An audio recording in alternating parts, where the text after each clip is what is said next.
আজকে এত পরিমাণ রোদ উঠছে, আজকে যদি লেবুর ফিনিক না খাওয়ান যায় তাহলে মনে হয় আত্মটা শান্তি হইতো না। এটা লাগে কোনো চিন্তা ভাবনা না করে কতটি লেবু লয়ে এলছি, লেবুর ফিনিক বানায় আজকে নিজেও খাই আপনারা জিব্রার মতো ফানি তুলবাম। যেহেতু লেবুর ফিনিক বানায় এটা লাগে লেবুরি সুন্দর করে চাক চাক করে ওই কাটতে নিতেছি। যত বেশি পাতলা করে কাটা হইব তত বেশি লেবুর ফিনিকটা বানাইতে কিন্তু সহজ হইব। চাক চাক করে অনেকটি লেবু কাটতে নিছি, এখন থেকে শুকনা মরিচের ভাজা হইলে উঠি দিয়ে গুঁড়া দিতে দিতেছি।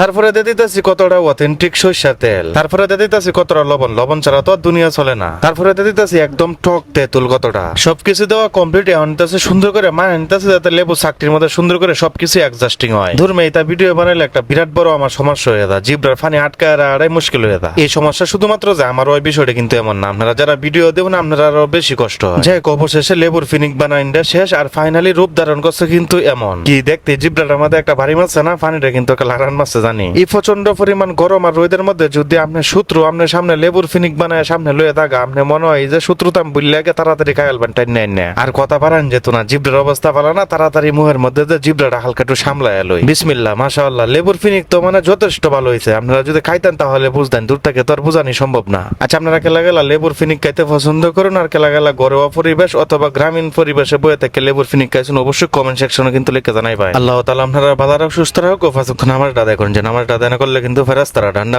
করে বইটা তো আমার সব আপনার যত বড় প্রেসিডেন্টের ফুল হয় না করে।